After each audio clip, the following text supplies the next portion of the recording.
Cuando crucé las puertas espejadas de la empresa que mi esposo construyó durante 15 años, jamás imaginé encontrar mi rostro en un cartel que decía «Entrada prohibida». El guardia de seguridad miró mi anillo de bodas y se rió. «Señora, conozco muy bien a la esposa del licenciado Montero. Ella viene aquí todos los días y definitivamente no es usted». En ese momento entendí que los últimos 10 años de mi matrimonio habían sido una elaborada mentira. Pero antes de continuar, asegúrate de ya estar suscrito al canal y escribe en los comentarios: ¿desde dónde estás viendo este video? Nos encanta saber hasta dónde están llegando nuestras historias. Mi nombre es Alejandra Guzmán, tengo 62 años y hasta esa tarde de jueves creía conocer a mi esposo Ricardo mejor que a cualquier persona en el mundo. Estuvimos juntos 38 años, casados 25, y compartíamos una vida que yo consideraba feliz, a pesar de las largas horas que él dedicaba a su empresa de tecnología, Montero Tech. Todo comenzó con un impulso inocente. Ricardo había mencionado un almuerzo conmemorativo en la empresa para celebrar el cierre de un contrato importante con una multinacional. Pensé en darle una sorpresa llevándole su pastel favorito, ese de chocolate con nueces que siempre preparé en nuestros aniversarios. Imaginé que sería un gesto apreciado, no solo por él, sino por los empleados que rara vez me veían. El edificio corporativo de Montero Tech era imponente, todo de cristal espejado reflejando el cielo azul de esa tarde. Atravesé el estacionamiento cargando cuidadosamente la caja con el pastel, sintiendo una extraña ansiedad. Visité la empresa pocas veces en los últimos años. Ricardo siempre dijo que prefería mantener el trabajo y la vida personal separados, un límite que ahora me doy cuenta que respeté demasiado. Al entrar al vestíbulo refrigerado, noté inmediatamente algo extraño. Un cartel discreto en la recepción mostraba varias fotos de personas con la inscripción «Acceso restringido». Entre ellas, reconocí mi propio rostro, tomado de una foto nuestra en Cancún hace 3 años. Quedé paralizada, demasiado confundida para procesar lo que estaba viendo. Un guardia de seguridad de mediana edad se acercó, su credencial identificándolo como José Luis. ¿Puedo ayudarla, señora? Sí, vine a ver a Ricardo Montero. Soy Alejandra, su esposa. El hombre me miró con una expresión extraña, frunciendo ligeramente el ceño. Entonces, algo inesperado sucedió. Él se rió. No una risa educada, sino una carcajada genuina de incredulidad. Señora, disculpe, pero conozco muy bien a la esposa del señor Montero. Valeria viene aquí casi todos los días. De hecho, salió a almorzar con él ahora mismo. Sentí que el mundo giraba a mi alrededor. ¿Valeria? ¿Quién demonios era Valeria? Debe haber un error, insistí, mostrando mi anillo de bodas. Estamos casados desde hace 25 años. El guardia pareció genuinamente confundido. Luego sacó una tableta del mostrador de recepción. Mire, no quiero ser descortés, pero aquí está una foto del señor Montero con su esposa en el último evento de la empresa. Giró la pantalla hacia mí. La imagen mostraba a Ricardo sonriendo, con el brazo alrededor de la cintura de una mujer rubia y elegante. Llevaba un deslumbrante vestido rojo y en el dedo anular izquierdo un anillo idéntico al mío. Le entregué la caja con el pastel al guardia, mis manos temblando incontrolablemente. Cuando regresen, entréguele esto a Ricardo. Dígale que fue Alejandra quien lo trajo. Salí tambaleándome hacia el estacionamiento, apenas pudiendo respirar. Dentro del coche agarré el volante como si fuera lo último sólido en un mundo que acababa de desmoronarse. Lágrimas corrían por mi rostro mientras intentaba comprender lo que acababa de descubrir. 25 años de matrimonio. Tantas noches en las que Ricardo llegó tarde, agotado de reuniones. Los frecuentes congresos de tecnología que lo mantenían fuera por días. Los viajes de negocios que se multiplicaron en los últimos 5 años. Todo ahora cobraba un terrible sentido. Encendí el motor y conduje sin rumbo durante horas, incapaz de regresar a casa. Una casa que ahora parecía solo un elaborado escenario de una obra donde yo era la única que no sabía el guión. Mi teléfono sonó varias veces. Ricardo. Ignoré las llamadas hasta que apareció un mensaje en la pantalla. Alejandra, José Luis de Seguridad me acaba de llamar. Necesitamos hablar. Por favor, encuéntrame en el café cerca de casa. El café. El Cardenal era nuestro lugar favorito, donde Ricardo me pidió matrimonio tantos años atrás. La idea de que eligiera ese lugar para esta conversación me provocó una ola de náuseas. Aún así, conduje hasta allí, movida por una desesperada necesidad de respuestas. Ricardo ya estaba sentado en un rincón discreto cuando llegué. Su rostro, normalmente confiado, parecía abatido, con profundas ojeras. Por un fugaz momento, sentí lástima por él, hasta que recordé que él era el arquitecto de esta traición. «¿Quién es Valeria?», pregunté sin sentarme. Él gesticuló hacia la silla frente a él. «Por favor, siéntate. Puedo explicar». «¿Explicar qué, Ricardo? ¿Que tienes 2 esposas? ¿Que mi foto está en un cartel de prohibida la entrada? ¿Que todo tu equipo sabe sobre esta farsa?» «No es así», comenzó, frotándose la cara con las manos. «Valeria es complicado».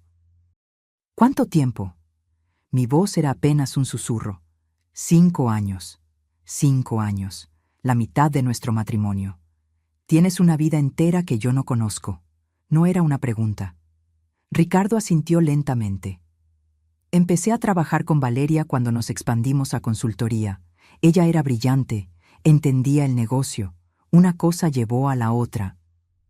¿Y decidiste casarte con ella mientras aún estabas casado conmigo? La incredulidad en mi voz era palpable. No fue exactamente un matrimonio legal. Fue más bien una ceremonia simbólica para su familia. Entonces es bigamia simbólica. ¿Eso debería hacerme sentir mejor? La rabia finalmente comenzaba a reemplazar el shock. Alejandra, yo nunca quise lastimarte. Esas palabras, tan cliché, tan vacías, desataron algo dentro de mí. Una vida entera de confianza rota, de recuerdos que ahora parecían falsos. Me levanté, incapaz de quedarme un minuto más. Me quedaré en casa de mi hermana. No intentes contactarme. Habla con mi abogado. Al salir del café, me sentí extrañamente calmada. El mundo se había derrumbado, pero había una terrible claridad al finalmente entender la verdad. Mientras conducía hacia la casa de Isabel, mi hermana, me di cuenta de que mi vida se había dividido en 2 partes distintas, antes y después de aquel cartel en la recepción de Montero Tech. Lo más devastador no era la traición en sí, era darme cuenta de que había vivido una mentira por tanto tiempo sin sospecharlo jamás. ¿Qué tipo de elaborado teatro había montado Ricardo para mantener 2 vidas separadas durante 5 años? ¿Y quién era yo en toda esta historia? ¿La esposa legítima, pero mantenida en la ignorancia, o solo la primera de sus muchas mentiras? La noche cayó mientras conducía, el cielo oscureciéndose como mis pensamientos. No sabía lo que el mañana traería, pero una cosa estaba clara: el matrimonio que yo conocía había terminado, y quizás nunca había existido realmente. Isabel abrió la puerta con una expresión preocupada. Bastó una mirada a mi rostro para que entendiera que algo terrible había sucedido. Sin hacer preguntas, me abrazó y me condujo adentro. «Es Ricardo», logré decir entre sollozos cuando finalmente me senté en su sofá. «Tiene otra familia». Las horas siguientes transcurrieron en una neblina de té fuerte, lágrimas y fragmentos de la historia que pude contar. Isabel, siempre la hermana práctica, escuchó en silencio hasta que terminé. Luego tomó su laptop. «Vamos a descubrir quién es esta mujer», dijo con determinación. Encontrar a Valeria fue sorprendentemente fácil. Mi cuñada falsa tenía presencia activa en redes sociales, sin ninguna preocupación por ocultar su vida. Su perfil mostraba su nombre completo: Valeria Flores Montero. «Usa su apellido», murmuré, sintiendo una nueva ola de dolor. Las fotos contaban una historia que me dejó nauseabunda. Valeria y Ricardo en cenas corporativas. Los dos en viajes que él me dijo que eran de trabajo. Ella usando joyas que reconocí como regalos que Ricardo supuestamente había comprado para mí, pero que se perdieron en la entrega. El golpe final llegó cuando encontramos fotos de una casa, una hermosa casa frente al mar que no reconocí. En la descripción, Valeria escribió: «Finalmente nuestro refugio de fin de semana está listo. Gracias, amor, por el regalo de aniversario perfecto». La fecha de la publicación coincidió con una semana en que Ricardo dijo estar en un congreso en Monterrey. ¿Cómo logró mantener esto oculto por tanto tiempo?, pregunté, más para mí misma que para Isabel. Personas como Ricardo son especialistas en compartimentalizar sus vidas, respondió ella, la rabia evidente en su voz. Alejandra, necesitas consultar a un abogado inmediatamente. A la mañana siguiente, aún aturdida, seguí su consejo. La oficina del licenciado Jorge Ramos era un refugio de tranquilidad en medio del caos de mi vida. El abogado especializado en derecho familiar escuchó mi historia sin juzgar. Señora Guzmán, lo que su esposo hizo puede configurar el delito de bigamia, dependiendo de la naturaleza de su relación con esta otra mujer, explicó tranquilamente. Más importante para sus intereses inmediatos, sin embargo, es proteger su patrimonio. En las horas siguientes, le detallé al licenciado Ramos todo lo que sabía sobre nuestras finanzas. La verdad embarazosa era que sabía muy poco. Ricardo siempre se había ocupado de todo, depositando una mesada generosa en mi cuenta mientras gestionaba las inversiones mayores. Confiaba en él completamente, una ingenuidad que ahora me parecía infantil. «Necesitamos actuar rápidamente», dijo el licenciado Ramos. «Es posible que ya esté moviendo activos. Solicitaré medidas cautelares hoy mismo». Al salir de la oficina, mi teléfono sonó de nuevo. «Ricardo, por 10ª vez. Esta vez atendí. Necesitamos hablar sobre los próximos pasos». Su voz sonaba extrañamente compuesta, empresarial. «Estuve con mi abogado. Él contactará al tuyo». Un pesado silencio siguió. «No necesitamos involucrar abogados, Alejandra. Podemos resolver esto como adultos». Su audacia me quitó el aliento. «¿Como adultos? Has estado viviendo una segunda vida durante 5 años, Ricardo. Tienes otra esposa». «Valeria no es legalmente mi esposa», replicó, como si ese fuera el punto principal. «¿Y eso importa? Le compraste una casa mientras me decías que estábamos ahorrando para nuestro futuro. Pasaste días festivos con ella mientras yo me quedaba sola, creyendo que estabas trabajando. Sé que cometí errores». «¿Errores?», interrumpí. «Errores son olvidar aniversarios o comprar el regalo equivocado. Lo que hiciste fue construir una vida entera basada en mentiras». Colgué, temblando de rabia. Al regresar al apartamento de Isabel, encontré 3 mensajes de texto suyos, todos ofreciendo un acuerdo generoso si manteníamos las cosas civilizadas. Al día siguiente, decidí que necesitaba enfrentar la realidad de mi situación. Mientras Isabel estaba en el trabajo, volví a nuestra casa, mi casa, para buscar documentos importantes y algo de ropa. La casa estaba exactamente como la había dejado, casi como si nada hubiera cambiado. Pero todo había cambiado. Cada rincón ahora escondía preguntas. ¿Cuántas veces había llamado Ricardo a Valeria desde este sofá mientras yo preparaba la cena? ¿Cuántos mensajes intercambiados mientras dormíamos lado a lado? En la oficina de Ricardo, encendí su computadora, agradecida por conocer su contraseña, el nombre de su primer perro seguido del año en que nos conocimos. Una contraseña sentimental para un hombre que vivía de mentiras. Los archivos financieros revelaron una historia que el licenciado Ramos había previsto. En los últimos 5 años, grandes sumas habían sido transferidas a cuentas que yo no reconocía. Propiedades compradas a nombre de una empresa de la que nunca oí hablar. Encontré incluso documentos de un fondo educativo para Santiago, un nombre que no significaba nada para mí. Mis manos temblaban cuando encontré una carpeta marcada como familia. Dentro había fotos de Ricardo con Valeria y un niño pequeño, quizás de 3 o 4 años. Las fechas de las fotos indicaban que había nacido aproximadamente 9 meses después de que Ricardo conociera a Valeria.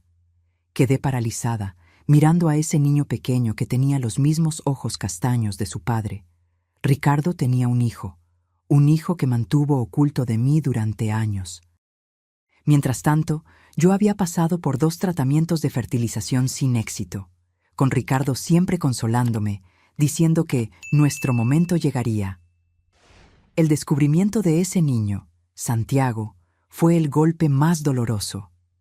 Durante años soñé con ser madre, soporté hormonas, decepciones y el dolor silencioso de cada ciclo fallido. Y todo ese tiempo, Ricardo ya era padre. Regresaba de los congresos a casa, me abrazaba durante mis lágrimas después de otra prueba negativa, sabiendo que tenía un hijo creciendo en otra casa. Copié todos los archivos que pude encontrar y los envié a mi correo electrónico y al licenciado Ramos. Entonces, algo en mí se rompió. Tomé la foto de nuestra boda de la pared y la arrojé contra la chimenea. El cristal se hizo añicos, al igual que mis ilusiones sobre el hombre que había prometido amarme para siempre. Estaba recogiendo algo de ropa en el dormitorio cuando oí abrirse la puerta principal. Ricardo entró, pareciendo sorprendido de verme. «Pensé que estabas en casa de tu hermana», dijo cauteloso. «Vine a buscar mis cosas y encontré a tu hijo». El color abandonó su rostro. «Alejandra, ¿puedo explicar? ¿Explicar qué? ¿Que consolaste mis lágrimas por no poder tener hijos mientras tenías un niño creciendo en otra casa?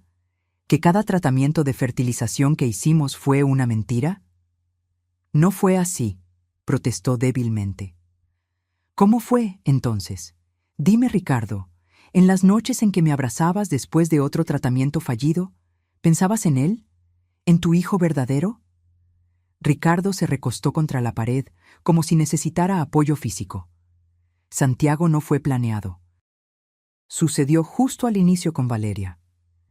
Y decidiste mantener ambas relaciones, tener tu familia perfecta con ella, mientras mantenías a la esposa trofeo en casa. Nunca fuiste un trofeo para mí, Alejandra». «¿No? Entonces, ¿qué fui? ¿La idiota que creyó en ti por 15 años? ¿La mujer conveniente que mantenía tu casa, que recibía a tus clientes para cenas, que nunca cuestionaba tus ausencias o tus mentiras?» Él no respondió, y su silencio fue más devastador que cualquier explicación podría ser. «Me llevaré lo que es mío ahora», dije, mi voz sorprendentemente firme. «El resto, los abogados lo resolverán». Al salir cargando mis maletas, Ricardo me llamó. «¿Realmente vas a seguir con esto? ¿Destruir todo lo que construimos?»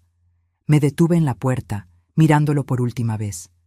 «Yo no destruí nada, Ricardo. Tú ya lo habías hecho hace 5 años. Yo solo estoy descubriendo finalmente los escombros».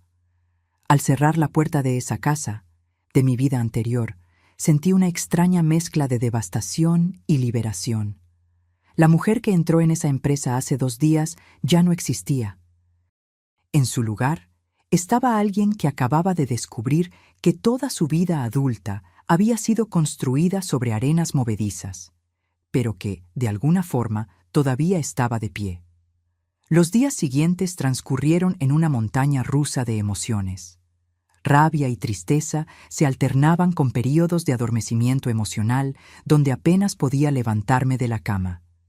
Isabel fue mi puerto seguro, alternando entre ofrecerme un hombro para llorar y forzarme a comer, bañarme, a seguir existiendo. «Te está llamando de nuevo», dijo ella, extendiendo mi celular que sonaba por 3ª vez esa mañana. «Puedes contestar y decirle que hable con mi abogado». Isabel tomó el teléfono, pero frunció el ceño al mirar la pantalla. «No es Ricardo, es un número que no conozco». Con reticencia atendí la llamada. «¿Hola? Señora Guzmán, aquí es José Luis, de Seguridad de Montero Tech, el hombre que inadvertidamente reveló la traición de mi esposo. ¿Qué quiere?» «Señora, yo me siento terrible por lo que pasó. No tenía idea de la situación. Pensé que debía llamarla porque dudó. Creo que hay más cosas que usted debería saber. Encontré a José Luis en un café pequeño, lejos de Montero Tech. Parecía nervioso, revisando constantemente la puerta como si temiera ser descubierto. ¿Por qué me está ayudando?, pregunté directamente. Él suspiró profundamente. Mi ex esposa hizo lo mismo conmigo hace 7 años. Cuando lo descubrí, nadie quiso ayudarme. Todos sabían y se quedaron en silencio. José Luis entonces me contó lo que sabía. Valeria no era solo la otra mujer. Ella era la directora financiera de la empresa, contratada por Ricardo hace 5 años. Su relación comenzó casi de inmediato, y el hijo, Santiago, nació al año siguiente. Pero lo que más me preocupa no es la vida personal de ellos, dijo José Luis, bajando la voz. En los últimos 2 años he visto documentación extraña pasando por seguridad. Transferencias grandes a cuentas offshore, reuniones secretas con inversionistas que no aparecen en los registros oficiales. ¿Está sugiriendo que hay algo ilegal sucediendo en la empresa?, pregunté, atónita con este nuevo giro. No estoy seguro, pero algo no se ve bien. Y desde que usted apareció, el señor Montero y la señora Valeria han estado en reuniones cerradas constantemente. Oí mención sobre acelerar el plan. Agradecí a José Luis por la información y volví al apartamento de Isabel, mi mente procesando esta nueva capa de complejidad. Si Ricardo y Valeria estaban involucrados en actividades financieras sospechosas, esto podría explicar el dinero que estaba desviando de nuestras cuentas conjuntas. Llamé inmediatamente al licenciado Ramos y le relaté lo que había descubierto. «Esto cambia nuestra estrategia», dijo él, la preocupación evidente en su voz. «Si hay fraude financiera involucrada, necesitamos actuar aún más rápidamente para proteger sus intereses, y si están planeando huir del país, ¿cree que harían eso? Ya he visto casos así antes. Si están involucrados en actividades ilegales y sienten que están a punto de ser descubiertos, la fuga puede parecer la única opción». Al día siguiente, el licenciado Ramos presentó una solicitud de congelamiento de bienes y presentó al tribunal las evidencias que habíamos reunido sobre las transferencias sospechosas. El juez, convencido de la urgencia, concedió la orden provisional. Ricardo llamó furioso menos de 1 hora después. «¿Qué demonios crees que estás haciendo?», gritó tan pronto como contesté. «Congelaste nuestras cuentas. Hay una empresa entera dependiendo de ese dinero». «Quizás debiste haber pensado en eso antes de transferir millones de pesos a cuentas en el extranjero», respondí tranquilamente. Un silencio pesado siguió. «¿De qué estás hablando?». «No insultes mi inteligencia, Ricardo. Encontré los registros, sé sobre las inversiones fantasma, las transferencias a las Islas Caimán». «No entiendes nada de esto», siseó. «Estás interfiriendo en asuntos que van mucho más allá de nuestro matrimonio». «Tal vez, pero si hay algo ilegal sucediendo, estoy segura de que a las autoridades les interesará». «¿Me estás amenazando?». «Te estoy dando la misma consideración que tú me diste en los últimos 5 años». «Ninguna».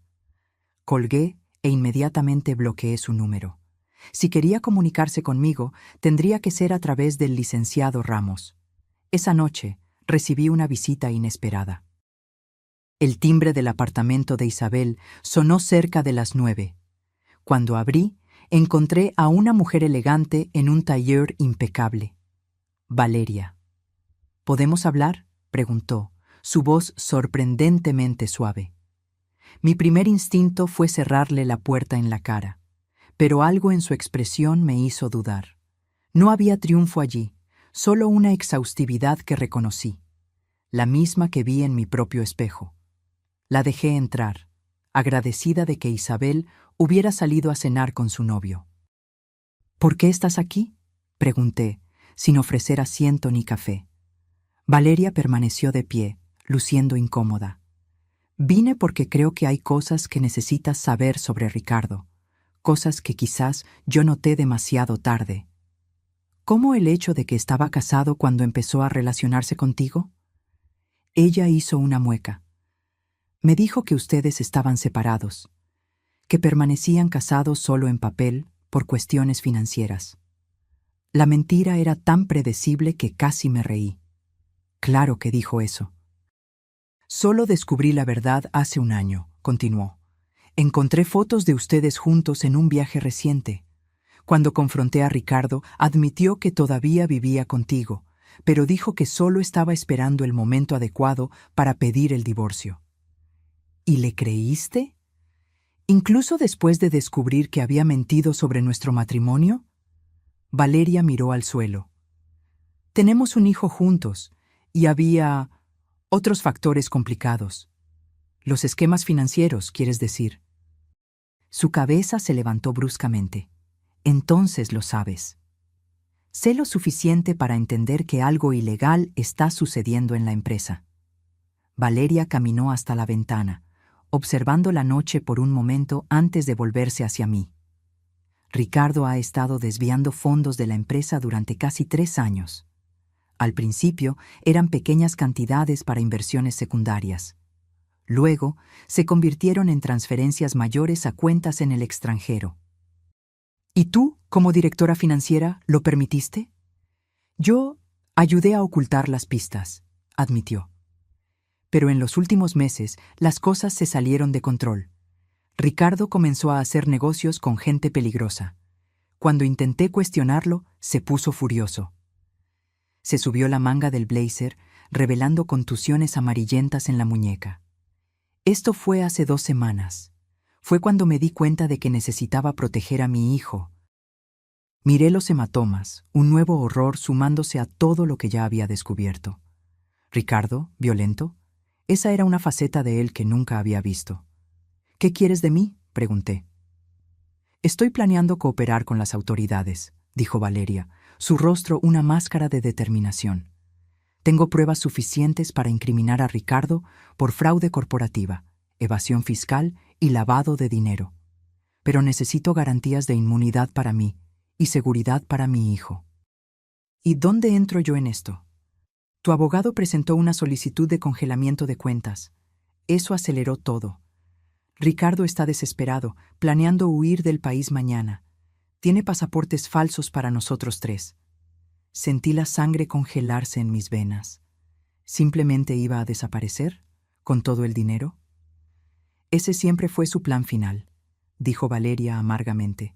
Usar la empresa para acumular fondos ilegales, luego desaparecer a un país sin extradición. Con lo que no contaba era con que tú descubrieras lo nuestro antes de que estuviéramos listos. Me senté, tratando de asimilar esta nueva realidad. El hombre con el que había compartido mi vida no era solo un mentiroso y traidor, era un criminal a punto de huir del país. ¿Por qué me estás contando esto ahora? Porque necesito tu ayuda para detenerlo, respondió Valeria. Solo así puedo garantizar seguridad para mi hijo, y porque, por extraño que parezca, creo que te lo debo. Miré a esta mujer que, hasta hace 2 días, consideraba mi enemiga.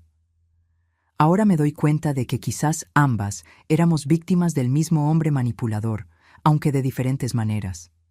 ¿Qué propones?, pregunté finalmente. Un plan para capturar a Ricardo Infraganti, con evidencias suficientes para asegurar que enfrente la justicia. Pero necesitamos actuar rápido. Tenemos menos de 24 horas. En ese momento, tomé una decisión que cambiaría el curso de nuestras vidas. Tomé mi teléfono y llamé al licenciado Ramos. Necesito que contacte a las autoridades inmediatamente, dije, y vamos a necesitar su sala de conferencias para una reunión urgente. Al colgar, encaré a Valeria. Una alianza silenciosa se había formado entre las 2 mujeres que Ricardo pensaba tener bajo control. Ahora, ese control estaba a punto de escurrirse por sus dedos. La sala de conferencias de la oficina del licenciado Ramos estaba iluminada solo por la luz azulada de una laptop cuando el comandante Soto terminó de escuchar nuestra historia. Ya pasaba de la medianoche, pero la urgencia de la situación no permitía esperar hasta la mañana. Permítame resumir, dijo Soto, un hombre de mediana edad con ojos perspicaces que parecían no perder ningún detalle. Tenemos un ejecutivo que desvió aproximadamente 20 millones de pesos de su propia empresa, Mantuvo 2 familias separadas por años, y ahora planea huir del país mañana por la noche con documentos falsos. Es exactamente eso, confirmó Valeria, quien había traído una carpeta de documentos detallando las transacciones fraudulentas de los últimos 3 años. ¿Y usted? Se giró hacia mí. Como esposa legalmente casada, no tenía conocimiento de estas actividades hasta que descubrió la existencia de la señora Flores. Ricardo siempre mantuvo nuestras finanzas separadas, respondí. Depositaba una mesada generosa en mi cuenta y decía que estaba invirtiendo el resto para nuestro futuro. Soto asintió, tomando notas. Lo que tenemos aquí justifica no solo una investigación por fraude financiera, sino también por falsedad ideológica, evasión fiscal y posiblemente incluso bigamia, dependiendo de cómo se llevó a cabo la ceremonia con la señora Flores.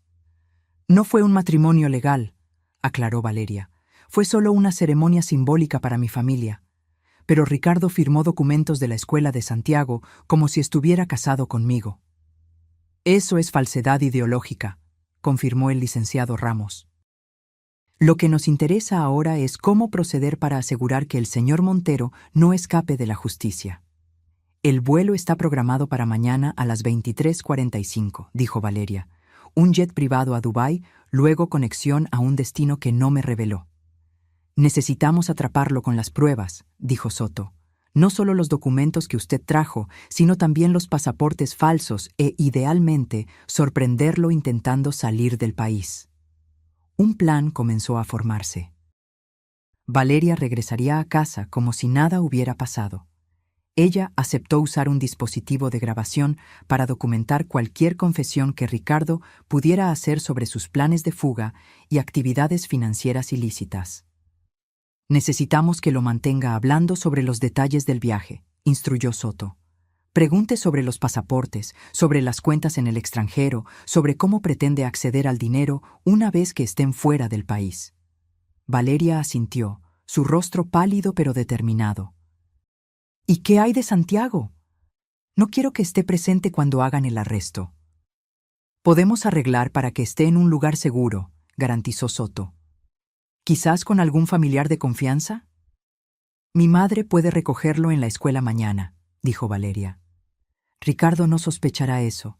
Ella frecuentemente se queda con Santiago cuando tenemos compromisos por la noche.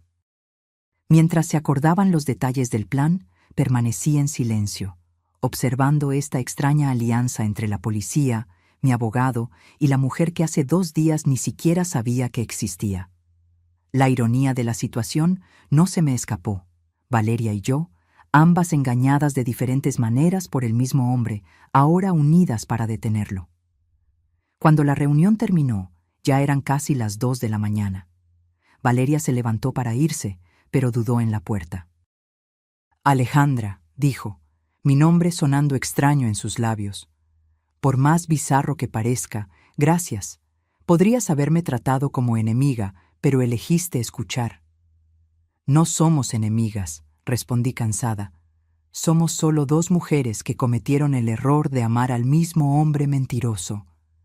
Ella asintió, una leve sonrisa triste cruzando su rostro. Creo que nunca conocimos realmente a Ricardo, ¿verdad? Ni yo, ni tú. Después de que Valeria se fue, Soto se acercó con una mirada compasiva. Señora Guzmán, entiendo que este es un momento extremadamente difícil, pero su cooperación es crucial. Necesitamos que se mantenga completamente alejada de Ricardo hasta el momento del arresto. Cualquier contacto podría alertarlo. No se preocupe, comandante. No tengo ningún deseo de verlo hasta que esté esposado. A la mañana siguiente, la espera parecía interminable. Cada minuto se arrastraba mientras intentaba ocupar mi mente con cualquier cosa, excepto los pensamientos sobre lo que estaba por venir. Isabel había sido informada sobre el plan e insistió en quedarse conmigo, cancelando sus compromisos de trabajo. «No tienes que hacer esto», protesté débilmente. «Sí, tengo que hacerlo», insistió ella. «Ninguna hermana mía va a pasar por esto sola». Alrededor de las 4 de la tarde, recibí un mensaje de texto de un número desconocido. Santiago está seguro con mi madre y confirmó nuestro vuelo para esta noche. Todo según lo planeado. V. La operación estaba en curso. Valeria había logrado poner a su hijo a salvo y Ricardo no sospechaba nada. Ahora era solo cuestión de tiempo. A las 6 de la tarde, Soto llamó con actualizaciones. La policía tenía equipos posicionados en el aeropuerto ejecutivo de Toluca desde donde partiría el jet. Otro equipo seguiría a Ricardo y Valeria desde su casa hasta allí. Todo estaba listo. Nos gustaría que usted estuviera presente en el momento del arresto, dijo Soto. Como la esposa legal y una de las principales víctimas, su presencia fortalece el caso. La idea de presenciar la caída de Ricardo me provocó sentimientos conflictivos. Una parte de mí quería estar lo más lejos posible. Otra parte necesitaba ver su rostro cuando se diera cuenta de que su castillo de naipes se había derrumbado. Estaré allí, confirmé.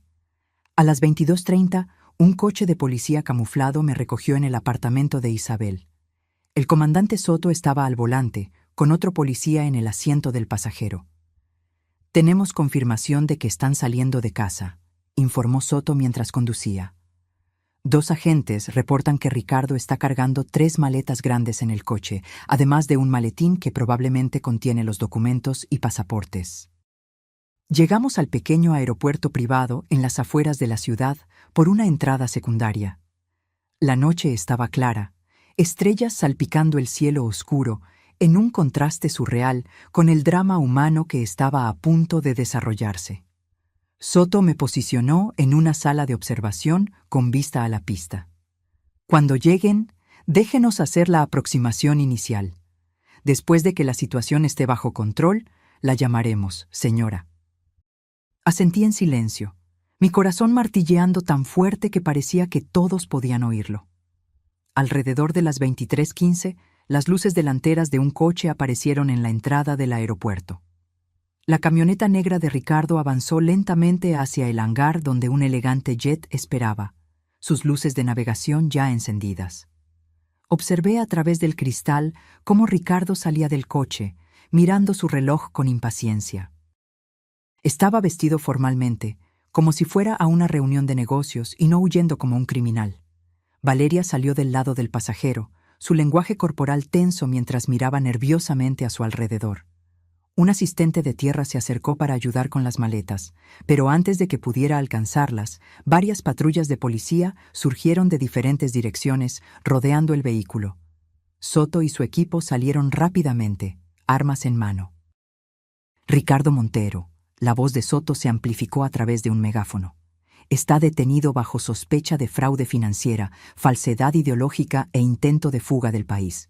Mantenga las manos donde podamos verlas y no haga movimientos bruscos.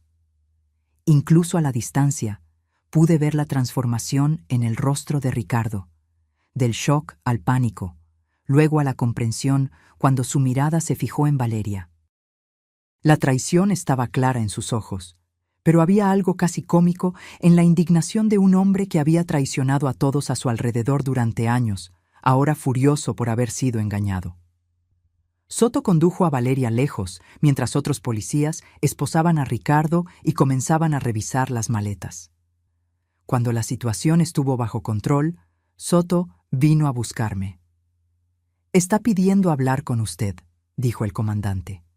«Usted no está obligada a hacerlo». «No», respondí, sorprendiéndome a mí misma. «Quiero mirarlo a los ojos por última vez». Ricardo estaba sentado en el asiento trasero de una patrulla policial, manos esposadas delante de su cuerpo. Cuando me vio acercarme, su expresión cambió a algo que intentaba parecer contrición. «Alejandra», dijo cuando me acerqué, «esto es un malentendido. Puedo explicarlo todo». «¿Explicar qué, Ricardo? ¿Las 2 familias? ¿Los millones desviados? ¿Los pasaportes falsos?» «No entiendes la presión que he estado enfrentando», susurró urgentemente. «Hice esto por nosotros, por nuestro futuro». La audacia de la mentira me hizo reír, un sonido sin humor que pareció sorprenderlo. ¿Por nosotros? ¿Cuál nosotros exactamente? ¿Tú y yo? ¿Tú y Valeria? ¿O tú y el dinero con el que estabas a punto de huir? Su rostro se endureció. No sabes nada de negocios. A veces necesitamos tomar decisiones difíciles para... Basta, interrumpí. No más mentiras. Tendrás mucho tiempo en prisión para inventar nuevas historias. Me di la vuelta para irme, pero él gritó mi nombre de nuevo. Cuando me volví, vi algo que nunca había visto antes en el rostro de Ricardo. Miedo genuino. ¿Qué va a pasar ahora?, preguntó, su voz despojada de la habitual confianza. ¿Ahora? Ahora enfrentas las consecuencias de tus elecciones. Algo que probablemente nunca tuviste que hacer antes. Mientras me alejaba, sentí un peso ser levantado de mis hombros. El hombre que amé durante casi 2 décadas era un extraño para mí. Quizás siempre lo había sido. En la sala de interrogatorio improvisada en el aeropuerto, encontré a Valeria siendo entrevistada por otro detective. Parecía agotada, pero aliviada. ¿Santiago está bien?, pregunté, sentándome a su lado. Sí, respondió, sorprendida por mi preocupación. Mi madre lo mantendrá alejado de las noticias por unos días, hasta que yo pueda explicar, de alguna forma. Los niños son más resilientes de lo que pensamos, dije suavemente. Él estará bien. ¿Y tú?, preguntó Valeria, sus ojos estudiando mi rostro. ¿Cómo estás? La pregunta me tomó por sorpresa. ¿Cómo estaba? Traicionada, usada, engañada durante años, pero también, extrañamente, libre. Dudé, buscando la palabra correcta. Estoy diferente, y creo que eso es bueno. Cuando finalmente dejé el aeropuerto, el cielo comenzaba a clarear en el horizonte. Un nuevo día estaba naciendo, el primero de muchos en una vida que ya no sería definida por las mentiras de Ricardo Montero. En las semanas siguientes al arresto de Ricardo, mi vida se convirtió en un torbellino de declaraciones, reuniones con abogados y revelaciones cada vez más choqueantes sobre el hombre con el que estuve casada durante 25 años. La investigación reveló que el esquema financiero era aún más extenso de lo que Valeria había sospechado. Ricardo no solo desviaba fondos de la empresa, había establecido una elaborada red de empresas fantasma para lavar dinero de clientes de reputación dudosa. Conforme las capas del fraude eran desveladas, quedó claro que estaba involucrado con personas verdaderamente peligrosas, incluidos cárteles internacionales que usaban Montero Tech para limpiar capital ilícito. «Usted tuvo mucha suerte», comentó Soto durante una de nuestras reuniones para mi declaración formal. Si Ricardo hubiera logrado huir, esas organizaciones probablemente habrían ido tras él y tras cualquier persona asociada con él. La prensa tuvo un festín con la historia. CEO llevaba vida doble y fraude millonario y 2 esposas eran algunos de los titulares más suaves. Rechacé todas las solicitudes de entrevistas, manteniéndome recluida en el apartamento de Isabel mientras la tormenta mediática se desarrollaba. El licenciado Ramos trabajó incansablemente para proteger mis intereses legales. Como esposa legal, yo técnicamente podría ser considerada cómplice en los crímenes de Ricardo si no probaba mi completa ignorancia sobre sus actividades. Afortunadamente, la declaración de Valeria y las evidencias de mi exclusión deliberada de los negocios fueron suficientes para eximirme de cualquier responsabilidad. El aspecto más perturbador, sin embargo, vino cuando la policía registró la oficina personal de Ricardo en nuestra casa, un cuarto que él siempre mantuvo cerrado con llave, alegando necesidad de privacidad para trabajar. Dentro de una caja fuerte empotrada en la pared, encontraron no solo documentos relacionados con los fraudes financieros, sino también un detallado plan de contingencia en caso de que su esquema fuera descubierto. El comandante Soto me entregó una copia del documento, su expresión grave. Debe estar preparada. El contenido es perturbador. El plan B, como Ricardo lo había titulado, delineaba meticulosamente cómo pretendía incriminarme en caso de que sus actividades ilícitas fueran expuestas. Había recogido mi firma en diversos documentos a lo largo de los años. muchos de los cuales yo firmé confiando en que estaban relacionados con nuestras inversiones conjuntas. En realidad, eran poderes y autorizaciones que podrían vincularme directamente a sus actividades fraudulentas. Si es necesario, AG debe ser posicionada como cómplice voluntaria, decía un extracto particularmente gélido. Evidencia suficiente ha sido plantada para sugerir su conocimiento y participación. Su firma está en documentos clave que pueden ser fechados retroactivamente. AG. Alejandra González, usando el apellido de soltera de Alejandra, que es Guzmán. Mi nombre reducido a iniciales en un plan para convertirme en chivo expiatorio si su imperio criminal se desmoronaba. Realmente pretendía arrojarme a los lobos, murmuré, sintiendo un vacío en el estómago. Parece que sí, confirmó Soto, pero el plan dependía de que él tuviera tiempo para organizar las evidencias fabricadas. Nuestra intervención rápida lo impidió. ¿Y si no hubieran actuado a tiempo? ¿Estaría yo siendo arrestada en su lugar? Es una posibilidad que no podemos descartar. Hombres como Ricardo Montero siempre tienen un plan de escape, y rara vez incluyen lealtad hacia aquellos que confían en ellos. El descubrimiento de este plan contingencial fue, en muchos aspectos, más devastador que la traición inicial. Una cosa era descubrir que mi esposo tenía otra familia, otra completamente diferente era darme cuenta de que estaba dispuesto a enviarme a prisión para salvar su propio pellejo.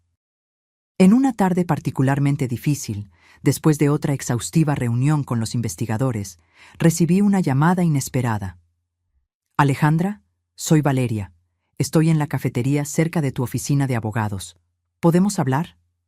La primera conversación real con Valeria, sin la presión de la crisis inmediata o la presencia de abogados y policías, fue extrañamente liberadora. Sentadas en una mesa de rincón, dos mujeres tomando café, parecíamos solo amigas encontrándose, no dos personas cuyas vidas habían sido devastadas por el mismo hombre. Santiago pregunta por su padre, dijo ella, mirando su taza. No sé qué decirle. ¿Cuántos años tiene de nuevo? 4. Demasiado mayor para no notar la ausencia de su padre, demasiado joven para entender la verdad. Asentí, imaginando lo difícil que sería explicar algo tan complejo a un niño. ¿Qué le estás diciendo por ahora? Que su padre está viajando por trabajo, pero eso no va a durar mucho. Suspiró. Los abogados dicen que con las evidencias que tenemos, Ricardo probablemente enfrentará al menos 12 años. Santiago tendrá 16 cuando salga. Una infancia entera sin padre. Por mucho que Ricardo mereciera su castigo, la tristeza por el niño inocente era genuina. Quizás puedas decirle que cometió errores y necesita arreglar las cosas, sugerí. No es una mentira. Y permite que Santiago entienda que las acciones tienen consecuencias, incluso para los adultos. Valeria asintió pensativamente. Eso podría funcionar. Dudó, luego prosiguió. Por cierto, vine también para agradecerte. El comandante me dijo sobre el plan contingencial de Ricardo. Parece que estaba listo para sacrificarnos, a ambas. Típico de él, ¿no? Siempre pensando solo en sí mismo. ¿Alguna vez te preguntaste? Valeria comenzó, luego se detuvo, como si reconsiderara. ¿Qué? Si alguna vez amó a alguna de nosotras, verdaderamente. La pregunta flotó entre nosotras, pesada con implicaciones. Yo misma me lo había preguntado innumerables veces desde el descubrimiento. Creo que él amaba la idea de nosotras, respondí finalmente. Él amaba lo que representábamos en diferentes aspectos de su vida. Yo era la esposa respetable, el ancla social, la prueba de su éxito convencional. Tú eras la socia de negocios, la cómplice en sus ambiciones, la madre de su hijo. Pero no éramos personas reales para él, Valeria completó mi pensamiento. Éramos solo activos, posesiones. Exactamente. Y cuando las posesiones se vuelven pasivos, te deshaces de ellas. Permanecimos en silencio por un momento, cada una absorbiendo la dura verdad de esta realización. ¿Qué vas a hacer ahora?, preguntó Valeria finalmente. Después de que todo esto esté resuelto, la pregunta me tomó por sorpresa. Estaba tan enfocada en sobrevivir al presente que apenas había pensado en el futuro. Honestamente, no tengo idea. La casa se está vendiendo para pagar a las víctimas del fraude. Casi todo nuestro dinero está congelado pendiente de investigación. Prácticamente estoy empezando desde cero a los 62 años.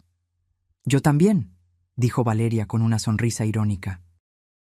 Aunque el acuerdo de inmunidad me salvó de la cárcel, mi carrera en el área financiera está efectivamente acabada.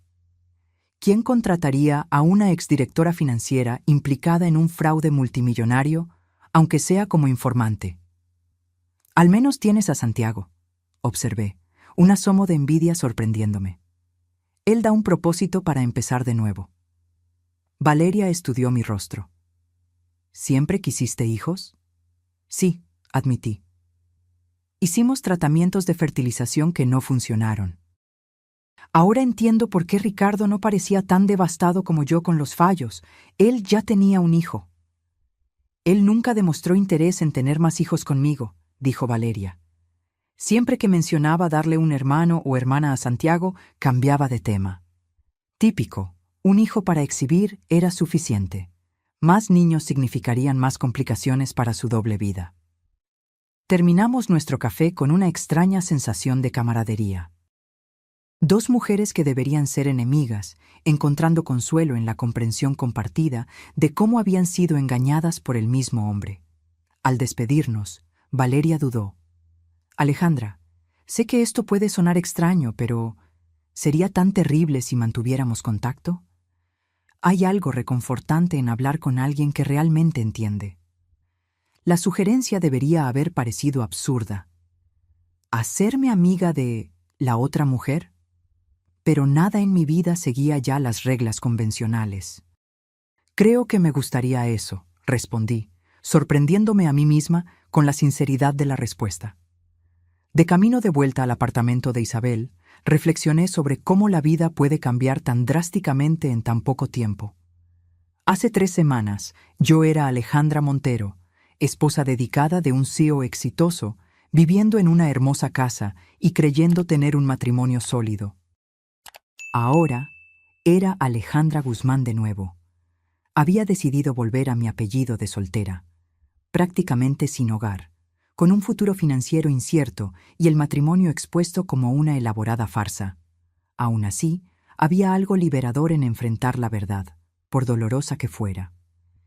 Las mentiras de Ricardo habían sido confortables en su ignorancia, pero la realidad, incluso siendo brutal, ofrecía la oportunidad de construir algo genuino. Cuando llegué al apartamento, Isabel había salido, dejando una nota en el refrigerador. Correspondencia para ti en la mesa. Parece importante.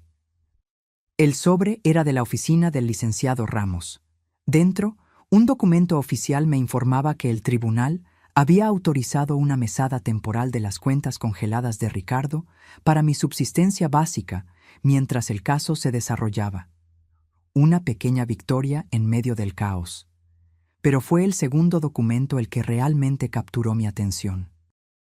Era una propuesta de un editor, canalizada por el licenciado Ramos, solicitando que considerara escribir un libro sobre mi experiencia.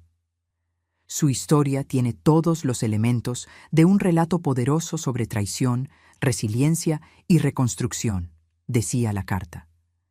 Creemos que podría ayudar a muchas personas que han pasado por experiencias similares de engaño y ruptura de confianza. Me senté en el pequeño balcón del apartamento, observando el atardecer mientras consideraba la propuesta. ¿Transformar mi dolor en algo que pudiera ayudar a otros? Tal vez era exactamente el propósito que buscaba. Tomé mi celular y envié un mensaje a Valeria. Acabo de recibir una propuesta para escribir un libro sobre toda esta experiencia. ¿Qué piensas? Su respuesta llegó rápidamente. Creo que deberías hacerlo. Si alguien puede transformar esta pesadilla en algo significativo, eres tú. Sonreí al teléfono, apreciando el voto de confianza de esta improbable aliada. Mientras el cielo se teñía de naranja y púrpura, comencé a imaginar cómo sería mi historia. No la historia de una víctima, sino de una sobreviviente. No un cuento de traición, sino de liberación. La noche caía sobre la ciudad, y con ella, la promesa de un nuevo capítulo apenas estaba comenzando a escribirse. 6 meses pasaron desde la noche del arresto de Ricardo. El otoño había dado paso al invierno, y ahora la primavera comenzaba a despuntar, trayendo consigo la promesa de renovación que tanto necesitaba. Me mudé del apartamento de Isabel a un pequeño flat alquilado con el dinero de la mesada que el tribunal me había concedido. Era modesto comparado con la espaciosa casa donde viví con Ricardo, pero había algo reconfortante en la simplicidad. Cada objeto allí era verdaderamente mío. Cada decisión sobre el espacio reflejaba solo mis preferencias. El proceso legal contra Ricardo continuaba desarrollándose con la lentitud característica del sistema judicial. Había contratado un equipo caro de abogados que exploraban cada resquicio procesal posible, pero las evidencias en su contra eran abrumadoras. Aún así, el juicio final probablemente aún tardaría meses. Mientras tanto, yo encontraba mi propio camino. Acepté la propuesta del editor y comencé a trabajar en el libro, un proceso terapéutico que me forzaba a examinar los 15 años de matrimonio bajo una nueva luz. Cada recuerdo necesitaba ser reevaluado, cada momento feliz cuestionado en cuanto a su autenticidad. En una tarde soleada de abril, me senté en un café al aire libre con mi laptop, trabajando en un capítulo particularmente difícil sobre los tratamientos de fertilización. Estaba tan absorta que no noté inmediatamente cuando alguien se detuvo al lado de mi mesa. ¿Alejandra? Levanté los ojos y vi a Valeria, con Santiago de la mano. El niño tenía los mismos ojos castaños de su padre, pero su expresión abierta y curiosa era completamente diferente a la calculadora de Ricardo. «Valeria, qué sorpresa», dije, cerrando mi laptop. «Y este debe ser Santiago». El niño me miró con interés. «¿Conocías a mi papá?» La pregunta inocente me tomó por sorpresa. Miré a Valeria, quien asintió levemente, como dándome permiso. «Sí, Santiago, conocía a tu papá muy bien. Él hizo cosas malas», dijo Santiago con la franqueza directa de los niños. «Mamá dijo que por eso está ausente, para arreglar sus errores». «Tu mamá tiene razón», respondí cuidadosamente. «A veces los adultos cometen errores y necesitan lidiar con las consecuencias. ¿Como cuando rompo un juguete y tengo que quedarme sin él?» Sonreí, admirando la simplicidad de la analogía. «Algo así, sí, solo que a mayor escala». Valeria parecía aliviada con mi respuesta. «Santiago, ¿por qué no vas a escoger un dulce en el mostrador mientras hablo con Alejandra? Puedes pedir ayuda a la señorita de la caja». Cuando el niño se alejó animadamente, Valeria se sentó frente a mí. «Disculpa aparecer así. Te vimos desde la calle y Santiago insistió en saludar». «No tienes que disculparte. Es adorable». «Ha estado preguntando más por su papá últimamente», dijo ella, observando a su hijo en el mostrador. «Los amiguitos de la escuela hablan de sus papás, hacen preguntas. Es difícil explicar». «Estás haciendo lo mejor que puedes», aseguré. «Parece estar lidiando bien con todo». «Estamos viendo a un terapeuta infantil. Ayuda bastante». Hizo una pausa. «¿Y tú? ¿Cómo va el libro?» «Avanzando», respondí. Es extraño poner todo en palabras, revivir ciertos momentos, pero también es curativo, de alguna forma. «¿Ya decidiste cómo me vas a retratar?», preguntó ella con una sonrisa vacilante. La pregunta había sido discutida antes. Desde nuestras primeras conversaciones después del arresto, habíamos desarrollado una extraña amistad. Nos encontrábamos ocasionalmente para tomar café, intercambiábamos mensajes sobre actualizaciones del caso. Una camaradería nacida de la comprensión compartida. «Como eres», respondí honestamente. Una mujer que también fue engañada, que tomó decisiones cuestionables bajo la influencia de un manipulador hábil, pero que al final eligió hacer lo correcto. Sus ojos brillaron con lágrimas contenidas. «Gracias por eso. No todos han sido tan comprensivos». Yo sabía a qué se refería. Aunque el acuerdo de inmunidad la había protegido legalmente, Valeria enfrentaba su propio juicio social. Ex colegas la evitaban, amigos se distanciaron.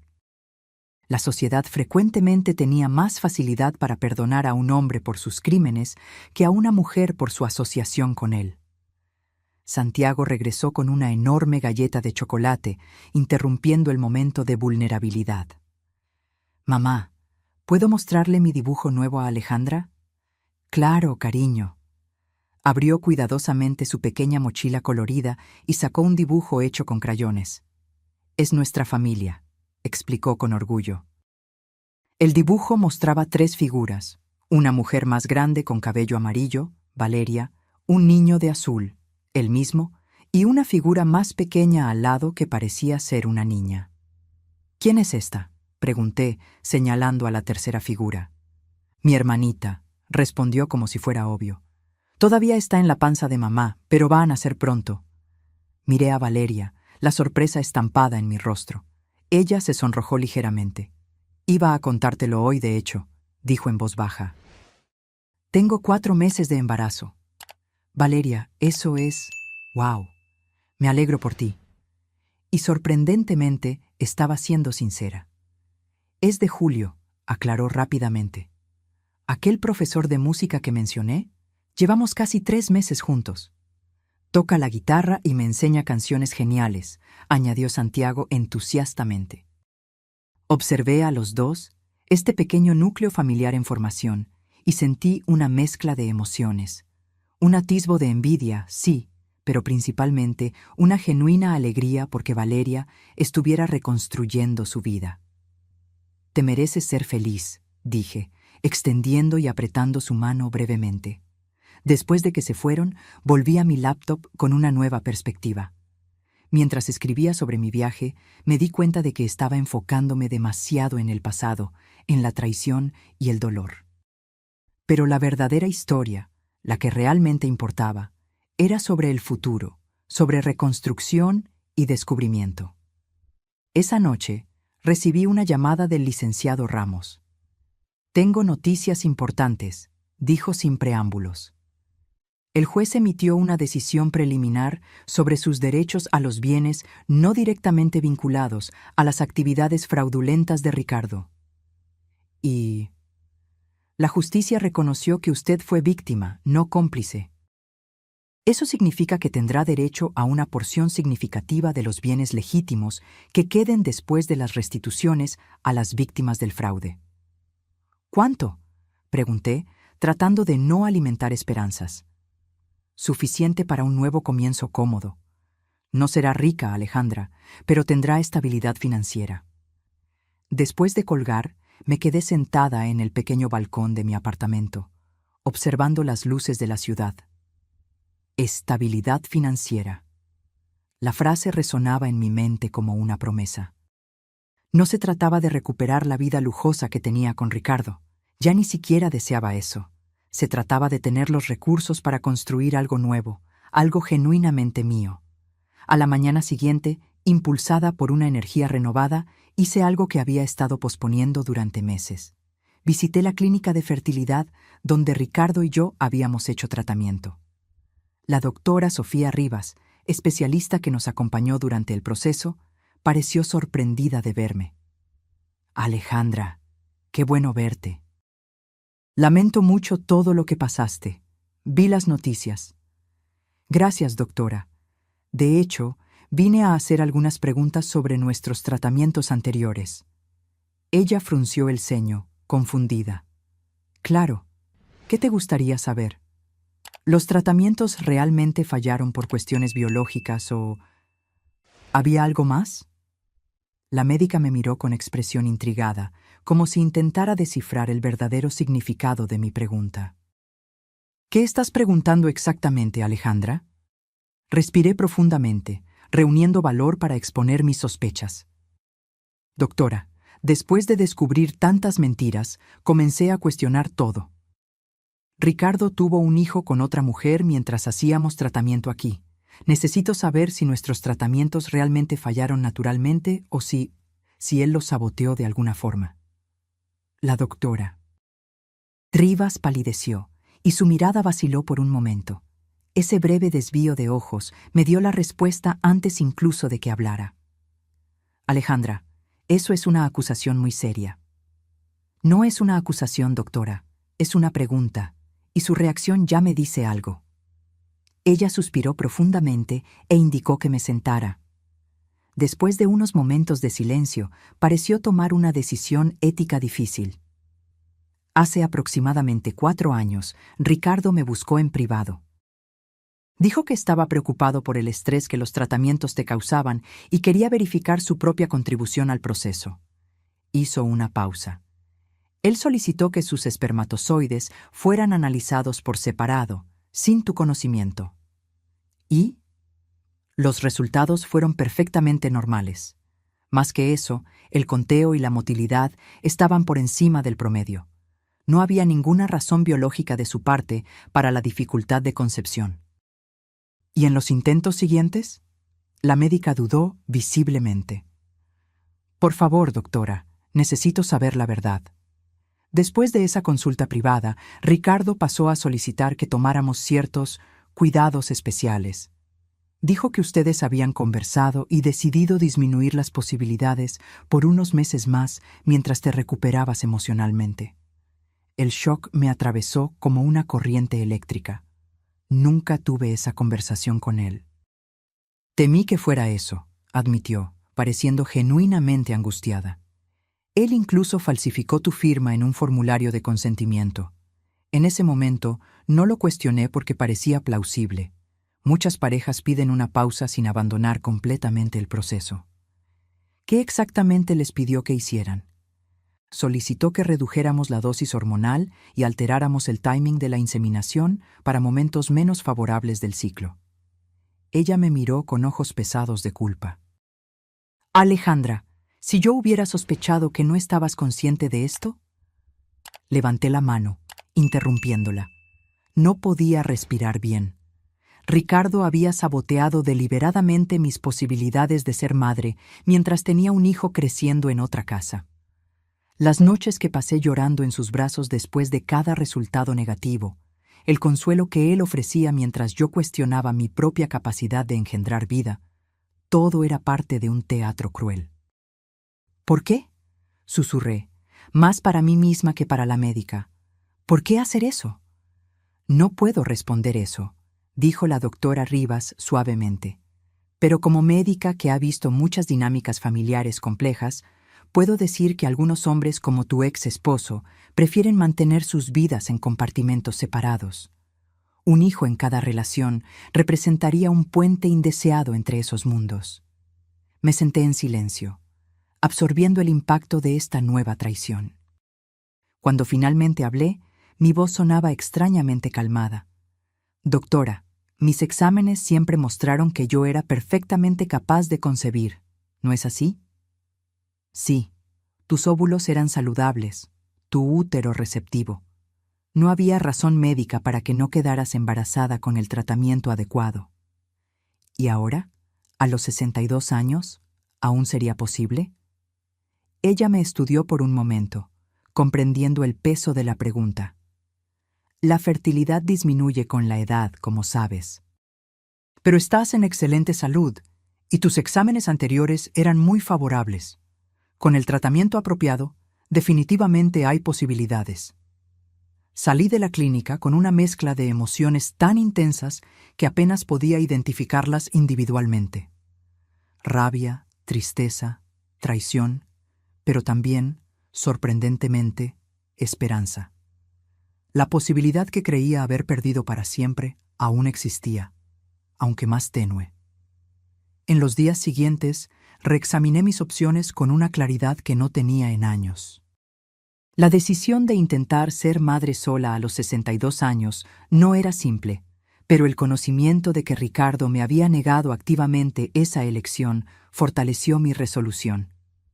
En una mañana de mayo, exactamente 7 meses después del descubrimiento inicial en Montero Tech, recibí una llamada inesperada. «Señora Guzmán, aquí es José Luis de Seguridad. ¿Me recuerda?» El hombre que inadvertidamente reveló toda la verdad. «Claro que recuerdo, José Luis». «¿Cómo va?» «Bien.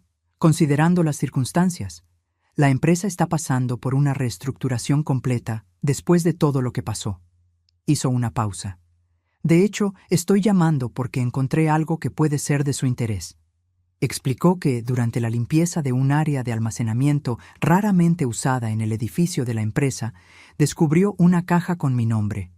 Parece contener artículos personales, fotografías antiguas, algunos documentos. Pensé que le gustaría saber. Al día siguiente, encontré a José Luis en el café cerca de la antigua Montero Tech. Él cargaba una caja de cartón desgastada que entregó con una sonrisa solidaria. Espero que ayude de alguna forma. Dentro de la caja, encontré fragmentos de mi pasado que Ricardo había escondido a lo largo de los años. Álbumes de familia que yo creía perdidos durante una mudanza. Cartas de mis padres fallecidos que nunca llegué a leer. Una colección de recuerdos que él sistemáticamente removió de nuestra casa, alegando pérdidas o daños accidentales. Pero el artículo que hizo que mi corazón se detuviera fue un sobre amarillento dirigido a mí con la letra de mi madre, fallecida hace 8 años. La fecha en la esquina mostraba que había sido enviado un mes antes de su muerte, pero yo nunca lo había recibido. Con manos temblorosas, abrí el sobre y encontré una carta y una pequeña llave antigua. Mi querida Alejandra, comenzaba la carta, como conversamos en tu última visita, estoy enviando la llave de la caja fuerte de la familia. Tu padre siempre quiso que tuvieras acceso a los ahorros de una vida cuando llegara el momento adecuado. Ahora que tanto Pablo como yo estamos enfrentando problemas de salud, creo prudente asegurar que tengas esto en tus manos. La carta continuaba con instrucciones detalladas sobre la caja fuerte en un banco en el interior, donde mis padres habían vivido toda la vida. Una caja fuerte, cuyo contenido yo nunca supe que existía porque Ricardo interceptó la correspondencia. 2 semanas después, me senté en la oficina del gerente del pequeño banco regional, observando mientras él abría la caja fuerte. Dentro encontré un tesoro modesto, pero significativo. Algunas joyas de familia, documentos importantes y, más sorprendentemente, un registro de inversiones hechas por mi padre a lo largo de décadas, inversiones que habían crecido silenciosamente durante todos esos años. Por lo que veo aquí, señora Guzmán, el valor actual supera los 800,000 pesos, dijo el gerente, analizando los documentos. Su padre fue muy cauteloso e inteligente con sus aplicaciones. 800,000 pesos.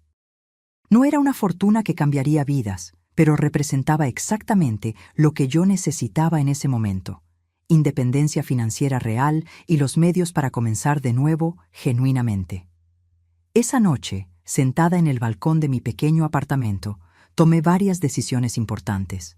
Primero, usaría parte del dinero para comprar un apartamento propio, nada lujoso, pero un lugar verdaderamente mío.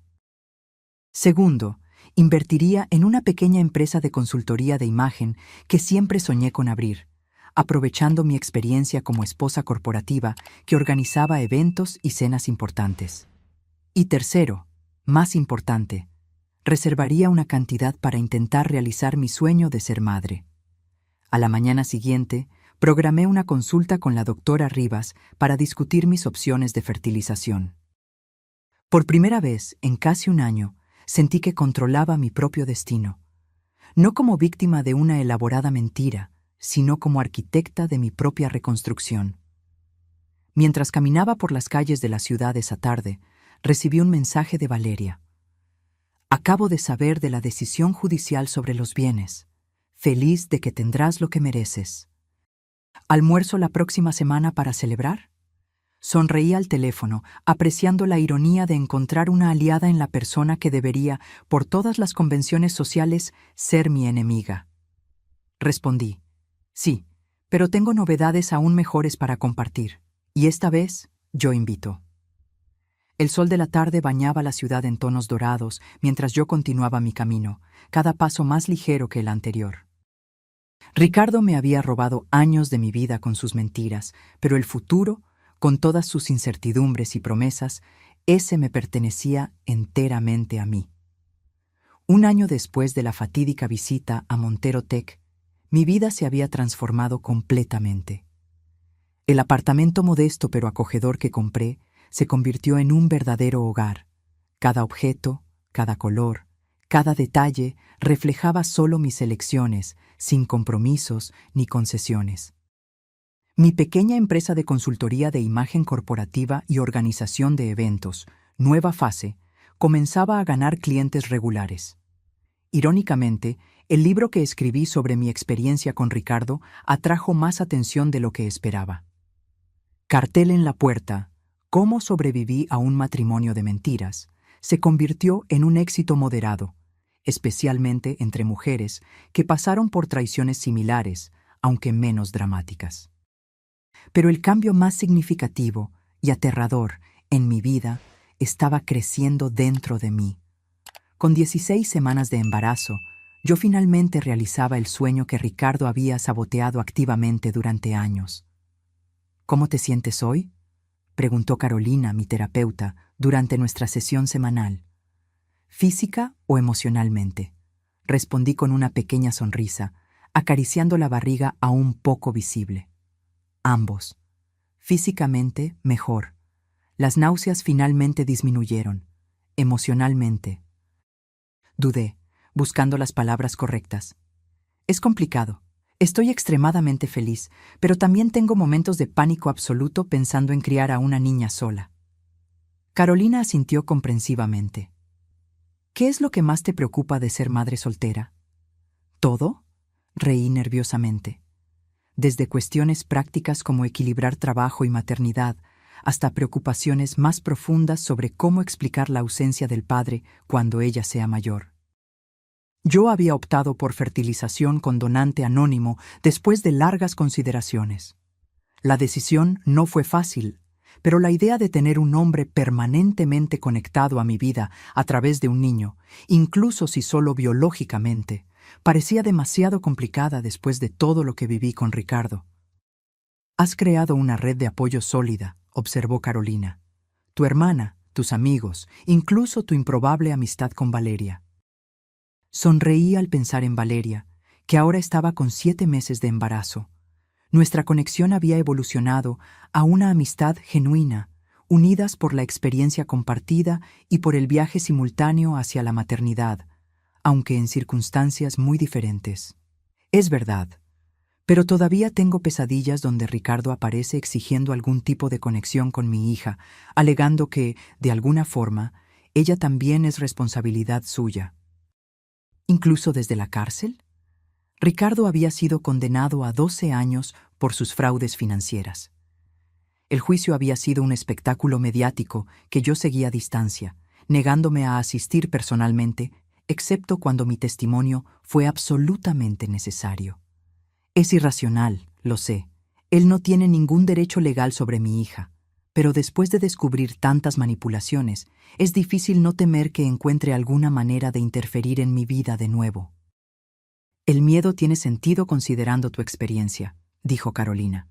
Pero recuerda, ya no eres la misma mujer que él manipulaba tan fácilmente. Reconstruiste tu vida en tus propios términos. Salí de la terapia reflexionando sobre esa verdad. La Alejandra que existía antes del descubrimiento de la traición parecía una extraña ahora, demasiado confiada, demasiado ingenua, demasiado definida por su papel como esposa de. Esa tarde me encontré con Valeria para nuestro ahora tradicional té semanal. Ella llegó al café con Santiago, que ahora tenía 5 años y estaba extremadamente emocionado con la idea de tener una hermanita pronto. «¡Tía Alejandra!», exclamó al verme, corriendo a abrazarme con la espontaneidad que solo los niños poseen. «Mamá dijo que tú también vas a tener un bebé». «Es verdad, Santiago», confirmé, sonriendo ante su entusiasmo. «Una niña». «Como mi hermana, pueden ser amigas». Valeria y yo intercambiamos miradas divertidas sobre su inocencia. Nuestros bebés, conectados por la extraña coincidencia de haber sido engañadas por el mismo hombre, ¿sería el destino riéndose de nosotras u ofreciendo algún tipo de redención? «Julio te envía saludos», dijo Valeria, refiriéndose al profesor de música con quien estaba comprometida ahora. Está organizando el cuarto del bebé hoy. ¿Cómo van los preparativos para la boda? Sencillos y discretos, exactamente como queremos, solo familia cercana y algunos amigos. Dudó, luego añadió: esperamos que vengas. La idea de asistir a la boda de Valeria con Julio todavía parecía surreal, pero de manera reconfortante. En medio de toda la destrucción que Ricardo causó, algo positivo había emergido: esta improbable amistad. No me la perdería por nada, aseguré. Mientras conversábamos sobre los preparativos para los bebés, mi teléfono vibró con una notificación. Era un correo electrónico del licenciado Ramos, mi abogado. Disculpa, necesito revisar esto, murmuré, abriendo el mensaje. El asunto era simple y directo. Contacto de la penitenciaría. Mi estómago se heló mientras leía. Alejandra, Ricardo solicitó autorización para enviarte una carta. Por ley, él tiene ese derecho a menos que obtengas una orden de restricción específica. Necesitamos hablar sobre cómo proceder. Valeria notó mi expresión. No se rinde, ¿verdad?, comentó, la voz amarga. ¿Qué vas a hacer? No sé, admití. Parte de mí quiere cortar cualquier posibilidad de contacto para siempre. Otra parte quiere saber qué tiene que decir. Valeria completó, comprendiendo perfectamente. Es ridículo, ¿no? Después de todo lo que hizo. No es ridículo, dijo ella gentilmente. Es humano. Pasamos años creyendo que este hombre nos amaba. Es natural querer algún tipo de cierre, explicación, cualquier cosa que le dé sentido al sinsentido. Santiago, aburrido con la conversación adulta, había sacado un librito de su mochila y hojeaba las páginas coloridas, ajeno a la tensión. ¿Recibiste algún contacto de él?, pregunté. Intentos, a través de su abogado, sobre derechos de visita a Santiago. Ella negó con la cabeza. Me negué, obviamente. Julio está solicitando la adopción. Observé al niño concentrado en su libro. Apenas recordaba a su padre ahora, y pronto tendría un nuevo padre oficialmente, uno que realmente estaría presente, que lo amaría sin una agenda oculta. Quizás deba leer lo que tiene que decir, decidí finalmente, una última vez, para cerrar este capítulo de una vez. 2 días después llegó una carta. El sobre simple tenía el sello de la penitenciaría estatal, y mi nombre y dirección escritos con la letra familiar de Ricardo. La coloqué sobre la mesa de la cocina y me quedé mirándola durante casi 1 hora, incapaz de reunir valor para abrirla. Finalmente, con una taza de té al lado para calmarme, abrí el sobre. Alejandra, comenzaba sin ningún saludo formal.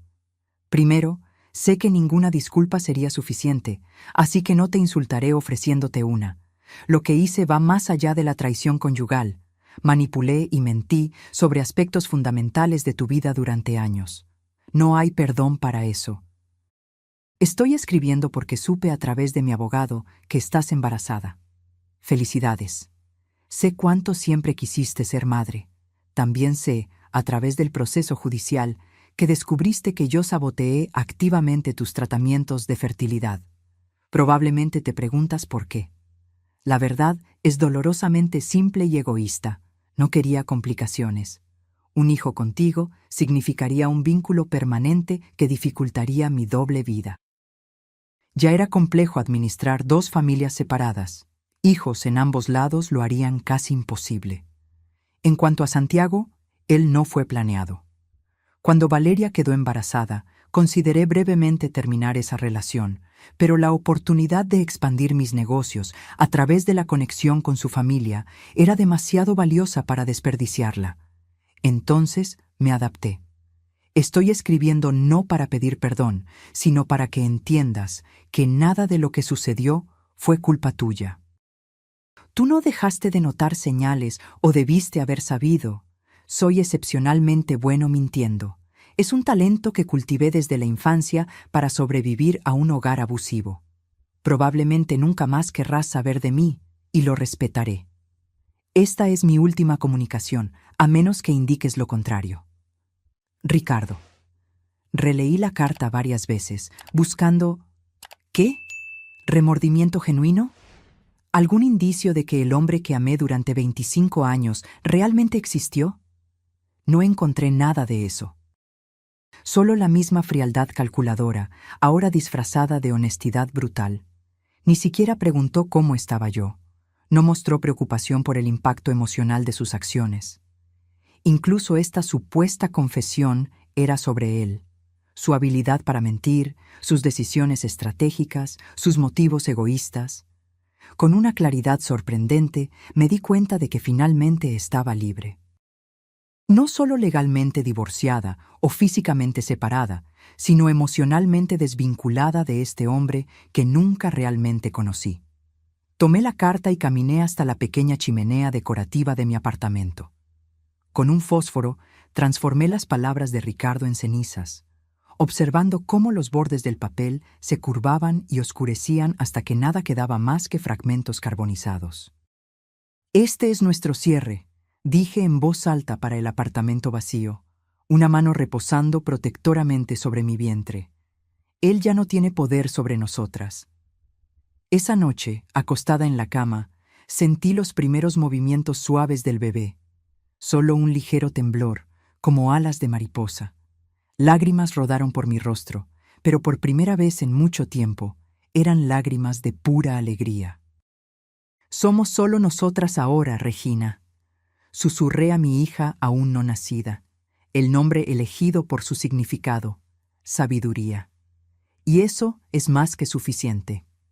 3 semanas después, participé en la pequeña e íntima boda de Valeria y Julio en un jardín soleado.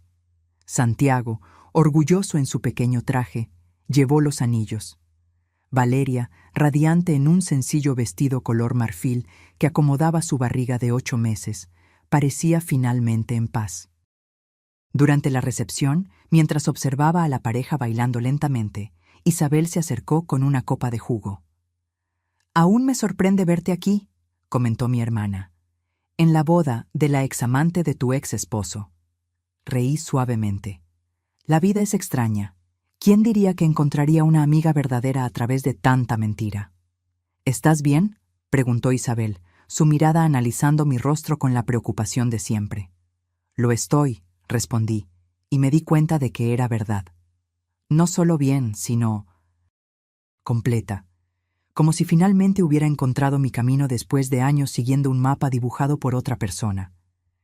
Isabel sonrió y apretó mi mano. «Estoy orgullosa de ti, ¿sabes? Muchas personas se habrían perdido completamente después de lo que pasaste». «Hubo momentos en que casi me pierdo», admití, pero entonces recordaba que su historia no tiene por qué definir la mía. Esa noche, de vuelta en mi apartamento, me senté en el balcón observando la ciudad iluminada. Hace un año había descubierto que toda mi vida se basaba en una elaborada mentira. Perdí mi matrimonio, mi casa, mi seguridad financiera y mi identidad como esposa de Ricardo Montero. Pero en el proceso de reconstrucción descubrí algo mucho más valioso: mi propia voz, mis propias elecciones, mi capacidad de definir quién quería ser sin referencia a otra persona. La pequeña empresa prosperaba, el libro seguía vendiéndose bien, y en pocos meses Regina llegaría, transformándome en madre, el papel que más deseaba y que Ricardo intentó negarme. Había cicatrices, claro, momentos de desconfianza cuando conocía gente nueva, pesadillas ocasionales donde me veía de nuevo en aquel vestíbulo corporativo, mirando mi propio rostro en un cartel de «Entrada prohibida». La terapia continuaría siendo parte de mi vida por mucho tiempo. Pero las heridas estaban cicatrizando limpiamente ahora, sin la infección constante de la duda y de la traición activa. La liberación no vino de olvidar lo que Ricardo hizo, sino de aceptar que sucedió y elegir, conscientemente, seguir adelante, no como víctima, sino como sobreviviente. Mientras el bebé se movía suavemente dentro de mí, sonreí al cielo estrellado. El cartel que me barrió de la vida de Ricardo resultó ser, irónicamente, el portal hacia mi verdadera libertad. Regina nació en una madrugada de otoño, después de 16 horas de trabajo de parto. Cuando finalmente la puse en mis brazos, pequeña, sonrosada e indignada con el mundo que acababa de encontrar, todos los dolores e incertidumbres de los últimos 2 años parecieron desaparecer momentáneamente. «Hola, mi amor», susurré, maravillada con sus diminutos dedos y el finísimo cabello oscuro que cubría su cabeza. «Te he estado esperando por tanto tiempo». Isabel, que permaneció a mi lado durante todo el parto, lloraba silenciosamente en el rincón del cuarto. «Es perfecta, Alejandra». «Lo es, ¿verdad? Completamente perfecta». Los primeros meses con Regina fueron un torbellino de noches sin dormir, descubrimientos diarios y una felicidad agotadora que nunca había experimentado antes. La maternidad soltera tenía sus desafíos innegables, pero también sus libertades únicas. Cada decisión sobre mi hija, desde su nombre hasta el color de la cuna, era enteramente mía, sin necesidad de compromisos o concesiones. Valeria dio a luz a su hija, Luisa, solo 3 semanas después de Regina. Nuestros bebés parecían sincronizados desde el inicio, alcanzando hitos similares casi simultáneamente para nuestra mutua diversión. En una tarde soleada, cuando las niñas tenían casi 6 meses, nos sentamos en el parque observándolas acostadas en una manta colorida, fascinadas con las hojas que bailaban sobre sus cabecitas. A veces todavía me pregunto qué pensaría Ricardo si nos viera así, comentó Valeria, ajustando el sombrero de Luisa para protegerla del sol. Probablemente tendría un ataque de pánico viendo sus 2 mundos cuidadosamente separados mezclándose tan completamente. Respondí con una sonrisa irónica. Santiago preguntó por él anoche, dijo Valeria suavemente. Vio una foto antigua y lo reconoció. ¿Qué le dijiste? La verdad adaptada para un niño de 6 años, que su padre biológico hizo cosas malas y está pagando por sus errores, pero que eso no tiene nada que ver con él, que Julio lo ama como un padre y que nuestra familia está completa exactamente como es. ¿Cómo reaccionó? Sorprendentemente bien. Preguntó si podía visitar a Ricardo algún día cuando fuera mayor. Dije que sí, si todavía quiere cuando tenga edad suficiente para entenderlo todo.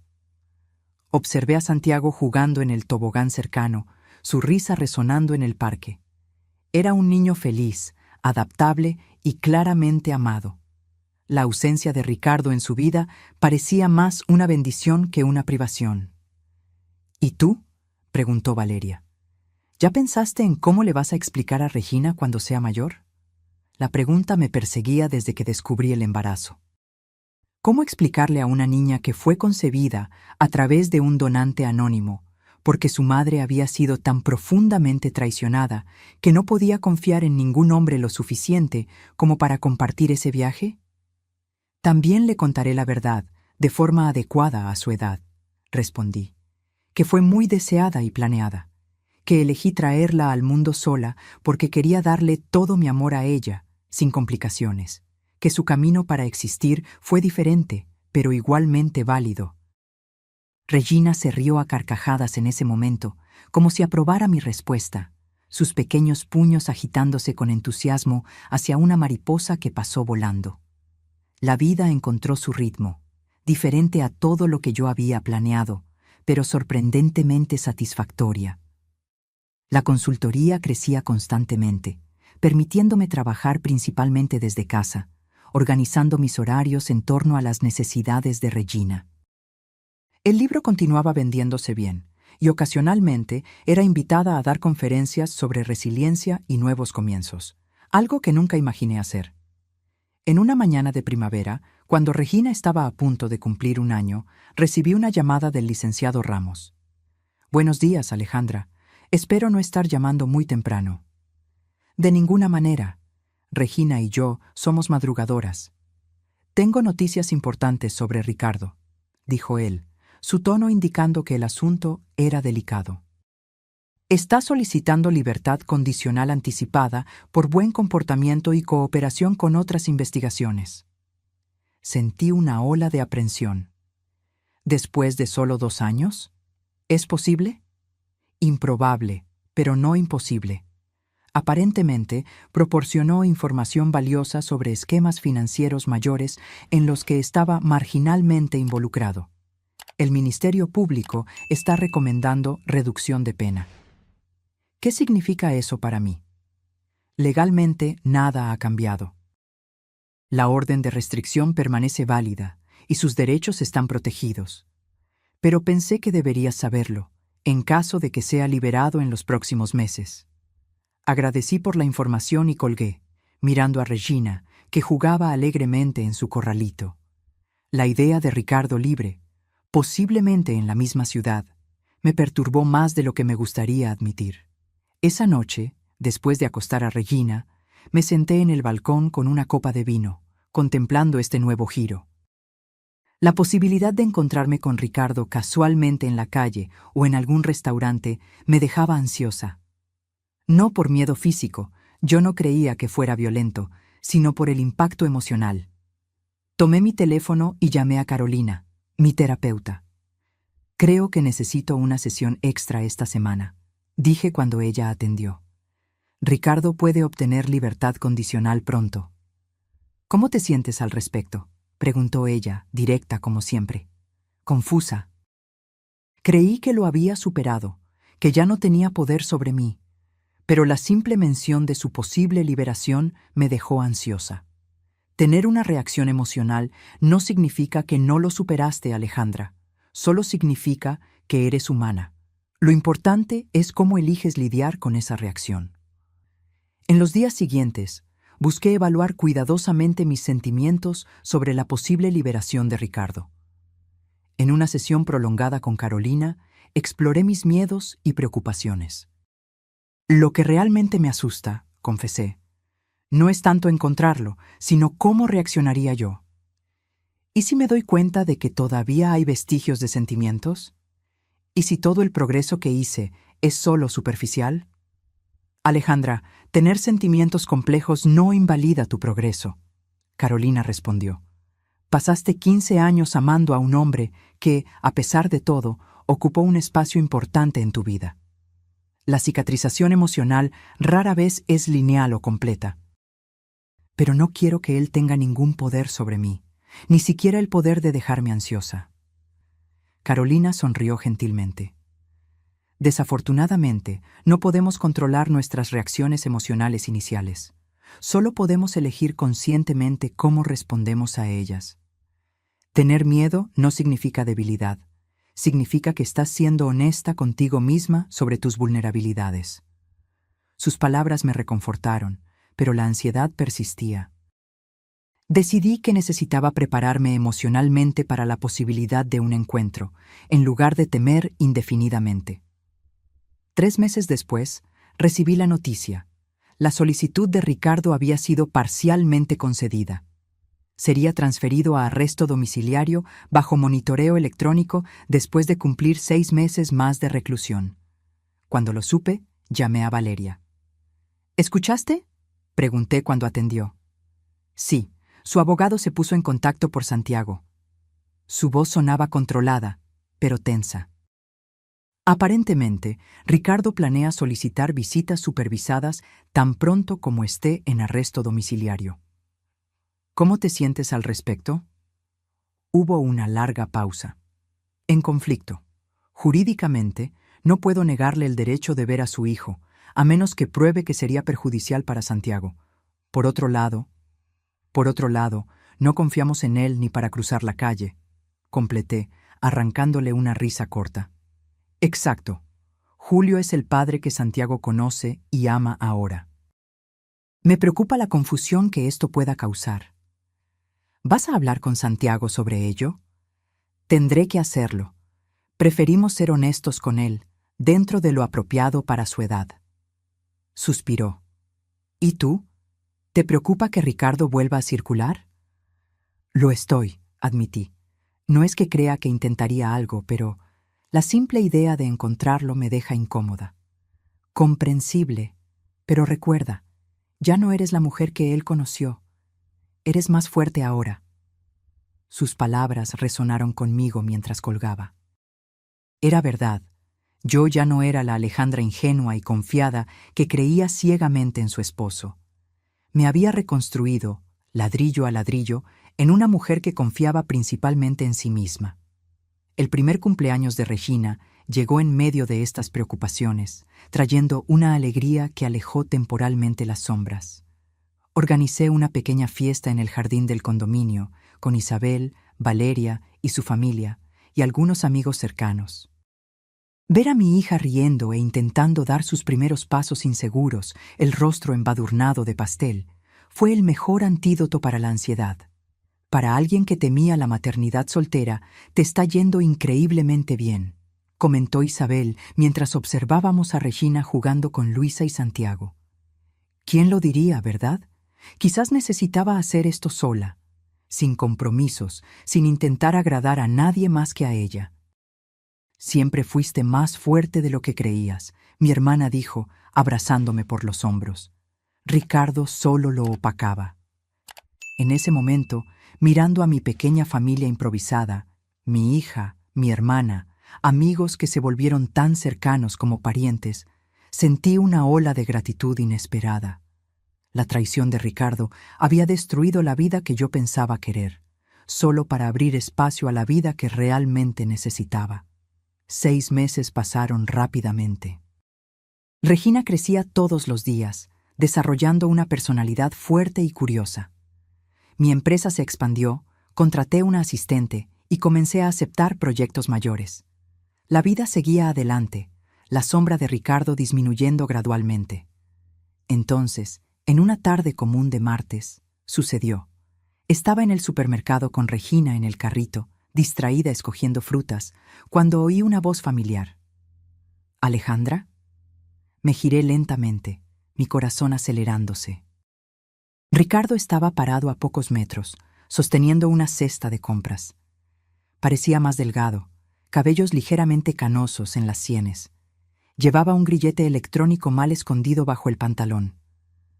Por un momento me congelé, todos los escenarios que había ensayado mentalmente desapareciendo instantáneamente. Regina, ajena a la atención, balbuceó alegremente y arrojó su juguete al suelo. Me agaché para recoger el juguete, ganando preciosos segundos para recuperar la compostura. Cuando me levanté, estaba sorprendentemente calmada. «Ricardo», dije simplemente, sin ofrecer nada más. Sus ojos se fijaron en Regina, una expresión ilegible cruzando su rostro. «Entonces es verdad, tienes una hija». «Sí, ella es Regina». Él dio un pequeño paso adelante, como si quisiera verla mejor, pero detuve el movimiento con una mirada firme. «Se parece a ti», comentó, un tono extraño en su voz. ¿Arrepentimiento? ¿Curiosidad? No pude identificarlo. «¿Qué quieres, Ricardo?», pregunté directamente. Pareció sorprendido por mi abordaje directo. Otro cambio de la Alejandra que él conoció. Nada específico, solo te vi y pensé que debía saludar. Hizo una pausa incómoda. Supe de tu libro y de tu empresa. Parece que te va bien. Me va bien, confirmé, sin elaborar. Un silencio extraño se instaló entre nosotros. Me di cuenta de que estaba esperando sentir algo. Rabia, miedo, cualquier vestigio del amor que una vez tuve por él. Pero mirando su rostro ahora familiar y simultáneamente extraño, sentí solo nada, como observar a un extraño que vagamente me recordaba a alguien que conocí hace mucho tiempo. «Tengo que irme», dije finalmente, preparándome para alejar el carrito. «Alejandra», me llamó, su voz más suave. «Lo siento, por todo». Lo miré largamente, tratando de detectar la sinceridad detrás de las palabras. Sus ojos parecían diferentes, menos seguros, menos calculadores. La cárcel había cambiado algo en él, pero ya no me importaba lo suficiente como para descubrir exactamente qué. Yo también lo sentí mucho, Ricardo, por mucho tiempo, pero ya no lo siento. Giré el carrito y continué mis compras, consciente de su mirada en mi espalda, pero sintiéndome extrañamente ligera. El encuentro que tanto temí había sucedido y nada se rompió. El mundo no se derrumbó. Yo no me derrumbé. En el coche, Después de acomodar a Regina en su sillita, me permití un momento para procesar lo que había sucedido. No fueron las palabras intercambiadas lo que importó, ni siquiera verlo de nuevo. Lo que realmente importó fue darme cuenta de que se había vuelto irrelevante para mi vida. Esa noche, después de acostar a Regina, me senté a escribir el epílogo de mi libro, que estaba siendo preparado para una segunda edición. Las palabras fluyeron fácilmente. Hoy encontré al hombre que un día creí que era el amor de mi vida, el hombre cuyas mentiras casi me destruyeron. Esperé por este momento con ansiedad, temiendo que pudiera sacudir los nuevos cimientos que tan cuidadosamente construí. Pero cuando finalmente sucedió, descubrí una verdad sorprendente. Él ya no tenía poder sobre mí. No porque yo había superado completamente el dolor o porque había alcanzado algún estado perfecto de curación emocional, sino porque me había reconstruido tan completamente que él simplemente ya no encajaba en ningún espacio de mi vida. Cuando su nombre fue barrado en la recepción de su empresa, ese día fatídico hace 2 años, perdí todo lo que pensaba que definía mi vida. Mi matrimonio, mi identidad como esposa, mi seguridad financiera, mi confianza en mi propio juicio. Pero en esa pérdida devastadora encontré algo mucho más valioso: la libertad para redescubrir quién soy cuando no estoy viviendo en las sombras de mentiras ajenas. El coraje para construir una vida enteramente mía, en mis propios términos. Hoy, mirando a mi hija durmiendo pacíficamente, a mi hogar modesto pero verdaderamente mío, al trabajo que construí con mis propias manos, me doy cuenta de que la traición que debería haberme destruido terminó siendo el portal hacia mi verdadera vida. No estoy agradecida por lo que él hizo. La crueldad calculadora merece solo desprecio. Pero estoy profundamente agradecida por lo que encontré después. La fuerza que no sabía que tenía, la resiliencia que nunca necesité probar, y la capacidad de construir felicidad en mis propios términos. El cartel que me prohibió entrar en la vida falsa que él construyó resultó ser la puerta que me condujo a la vida auténtica que yo merecía. Y por eso, irónicamente, encontré una libertad que nunca habría conocido si sus mentiras hubieran permanecido intactas. 5 años han pasado desde entonces.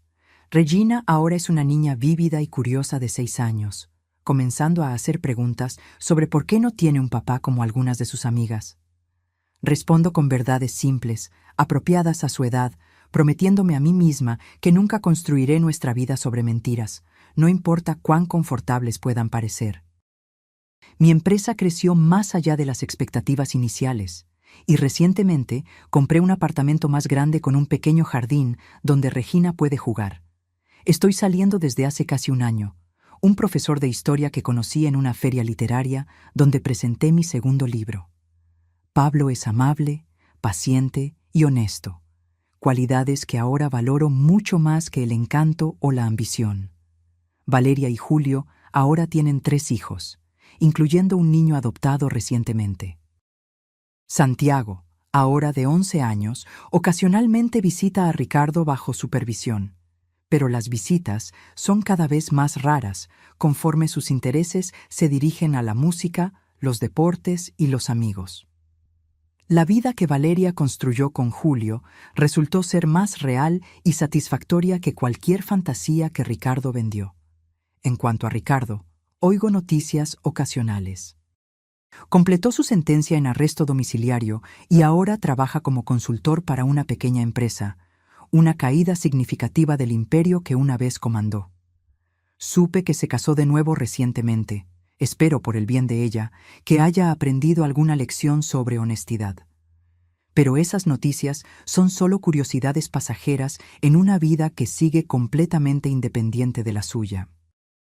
La mujer que un día definió toda su identidad como esposa de Ricardo, ahora apenas piensa en él, excepto cuando Regina hace preguntas específicas.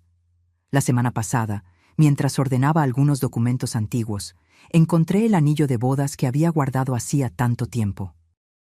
Miré el círculo dorado que un día representó tanto, promesas, sueños, una vida entera compartida, y sentí solo una distante nostalgia, como quien mira una fotografía descolorida de un lugar que visitó hace mucho tiempo. Lo coloqué en una pequeña caja junto con otros recuerdos del pasado, ni para exhibir ni para ocultar, solo para guardar como un capítulo concluido de una historia mucho más larga y rica de lo que jamás imaginé que sería posible escribir. Algunas cicatrices permanecen, claro. Todavía tengo momentos de duda al confiar en nuevas relaciones. Todavía verifico todo 2 veces. Todavía hago preguntas difíciles. Todavía mantengo los ojos abiertos donde antes prefería mantenerlos cómodamente cerrados. Pero estas no son debilidades. Son sabiduría duramente conquistada. Cuando Regina me preguntó recientemente qué quería ser cuando era pequeña, sonreí al darme cuenta de que finalmente me había convertido exactamente en quien debía ser.